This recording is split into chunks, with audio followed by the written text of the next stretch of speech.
كل سنه وانتم طيبين وبالصحه والسلامه. يلا بقى خلاص كده هنبدا ان شاء الله باذن الله نروح الارض عشان خاطر هننضف الارض ونظبطها من النجيله اللي في ريح السكه والتركيب اللي تعبنا كلته مليان نجيله. النجيله دي يا جماعه تعبانه ومزهقانه خالص، فان شاء الله قلنا بدل ما الرش والرش يغيب فاحنا ايه ان شاء الله هنجيب اللودر بالمقطوره ونطلع باللودر نحطه في قلب المقطوره عشان خاطر ننضف الارض من النجيله تماما، عشان خاطر ان شاء الله باذن الله هنعمل ايه؟ هنبدا نبطر الزراعه بتاعتنا. عشان كده عايزين ننضف الارض ونوضبها ونظبطها عشان الارض تبقى نظيفه وداخله على الزرعه الايه الجديده تكون 100 100. وادعوا لنا بالتسهيل، وعايزين منكم الدعوات من الناس المحترمه اللي ربنا بيتقبل منها الدعوات. عايزين ربنا يسهل لنا والزراعه ايه تكون حلوه السنه دي وتكون وشها حلو علينا السنه دي. اول مره في حياتي اعمل زراعه، بس ان شاء الله باذن الله متفائله خير. يلا بينا على البركه نبدا شغلنا كده. اللهم صل على النبي يا جماعه. ادي اللودر واقف ومستني الجرار عشان خاطر طبعا الريشه اللي هتتشال ديت هتتشال منين؟ هتتشال على اللودر اللي انتوا شايفينه ده وتتحط على المقطوره. وادي المقطوره رخره جايه، المقطوره وصلت رخره اهي عشان خاطر طبعا ما نرميش الريشه اللي كلها نجيله ديت يا جماعه. ما ينفعش ان احنا نرميها على السكه عشان خاطر هتبوظ جميع الاراضي اللي في ريح ايه اللي في ريح مننا. شايفين النجيله اهي قدامكم اهي. كل ده هننضفه عشان خاطر نجهز الارض وما نيجي نبذر الزريعه ان شاء الله باذن الله تكون الارض نظيفه ما فيهاش نجيله خالص. ويرزقنا ويرزقكم ربنا ان شاء الله باذن الله. ربنا يخضر لنا يا رب. وكل اللي يخش يا جماعه على الفيديو يستعيذ من الشيطان الرجيم ويقرا كل اعوذ برب الفلق وكل اعوذ برب الناس وكل والله احد. انا تعبكم شويه في القرايه بس ان شاء الله هتاخدوا حسنات باذن الله. يلا نبدا على البركه. على الناس بقى. صباح العسل على الناس الحلوه دي ونشجعهم محمد ومحمد اميني ونشجعها. ربنا يخليك يا عدو. اهم حاجه يا جماعه نظافه الارض قبل الزراعه، دي اهم حاجه. انك انت تنظف ارضك قبل الزراعه دي اجمل بدايه لاي ارض. دي اجمل بدايه لاي ارض، نظافه الارض دي اهم حاجه. طول ما الارض نظيفه طول ما نفسك مفتوحه للزراعه وحابب الزراعه. كل ده ليه؟ النبي يالا ده هو عارف من ابويا طاهر عاشور. ايه والله يعرف. شايفين يا جماعه اللهم صل على النبي. جماعه النجيله عامله ازاي؟ انا كنت هرش النجيله ديت عشان خاطر تقضي عليها، بس انا عشان ارشها في ناس قالت لي هتقعد شهر على ما تنشف وعايزه ترشها تاني عشان تقطع من جدرها خالص. فانا قلت طبعا ما ينفعش ان انا ارش النجيله وتقعد شهر عشان النجيله يا جماعه تقعد.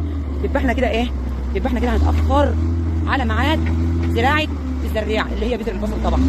فقلنا نجيب اللودر يشيلها عشان خاطر نبدر بدري ونبدر الزريعه عشان ميعاد الزريعه ما يعديش.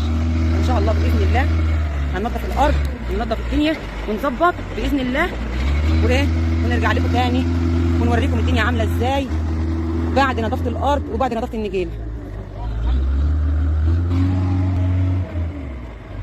طبعا احمد عماره من الناس المحترمه عندنا قوي قوي قوي يا جماعه. بتاع اللودر ده راجل محترم هو وعادل طبعا.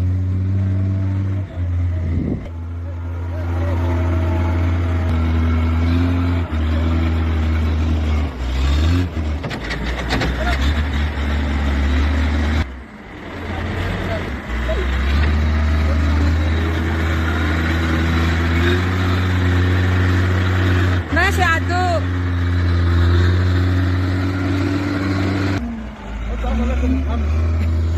الحمد لله على السلامه. الله يسلمك يا بركات. انت قمت بألف سلامه. الله يسلمك يا بركات. قلت لها احلى لايك ما تبخلوش عليها.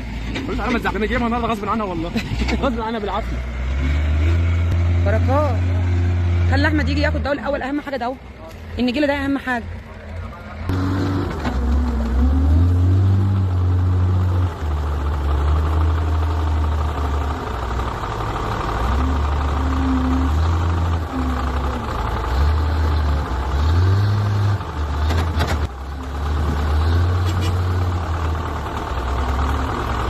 Oh no no no!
طبعا يا جماعه احنا مش غربة عن بعض. عادل ابن عزبتي ويعتبر اخوي، يعني اخ لي، عشان ما حدش يقول ايه ده عادل بيعلمها السواقه، انا متعلمه اصلا من غير حاجه. صح ولا لا؟ طب ما عشان ما يبقى في لحمه ولا حاجه بتاكلها لوحدها ما بتقوليش. همك على بطنك بس، همك على بطنك. ماشي.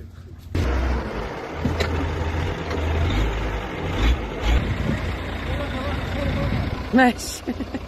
عايز تفطر؟ ماشي. فتقول لهم حطوا لايك الاول وانا افطرك احلى فطار. قول لهم حطوا لايك وانا افطرك احلى فطار. لايك كده اهو، لايك كده اهو، لايك. كده هتخسرنا الفطار بقى. يلا عشان نفطروا. يلا. حرام عليك الساعة 9 لسه. قولوا يا بركات ده زقهولي.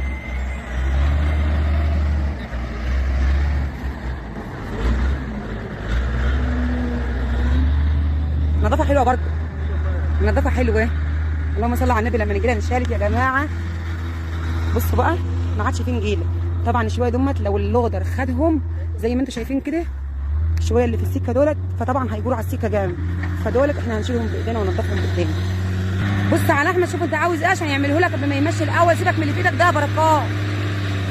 طبعا عشان حته وتط يا جماعه اللي احنا شلنا منها، فبنجيب من الارض من ورا ونعلي الحته اللي وتط، لان طبعا لما شلنا منها الريشه والردم فطبعا وتط، فاحنا بنجيب من الارض من جوه وبنفضي فين؟ بنفضي بالحته الواطيه، على ما ان شاء الله ما الجرار ما يجي ويصلح الارض ويظبطها تاني. علي بينضف معاك يا بركات اهو. لا والله. امال ايه؟ بينضف السوارق يا معلم ينضف. الحمد لله الغالي. اللهم صل على النبي. شايفين بقى يا جماعه كل النجيله اللي كانت موجوده هنا كل، اللهم صل على النبي، نضفناها وشلناها اهي، وعلى شرط عبيناها في مقطوره عشان خاطر ما نحطهاش على السكه وتعفش وتعفش السكه لجميع الاراضي والجيران اللي في رحل. ما احنا لازم نحافظ على بعضنا. احنا كنا بنقولوا مش هتيجي مقطوره، تيجي مقطوره وتفضل. مش جت مقطوره وزادت عن مقطوره كمان. وطبعا اللي احنا بنرميه دلوقتي بعد اللودر ما ماشيه كل دي بردك احنا هنرجع بردك تاني ننضفه ونشيله ونظبط الدنيا بيه بردك، يعني مش هنسيب السكه كده، لازم نصلح السكه عشان خاطر اللي رايح واللي جاي ما يتاذاش من السكه. قلت لها احلى لايك ما تبخلوش عليا. وادعوا لها اللي قول لها اللي قمت ب1000 مليون سلام عليك. ادعوا لها وقول لها الحمد لله على 1000 مليون سلام عليك يا ام محمد. الله يسلمك يا بركات. قلت لها احلى لايك، احلى لايك. كل سنه وانتم طيبين.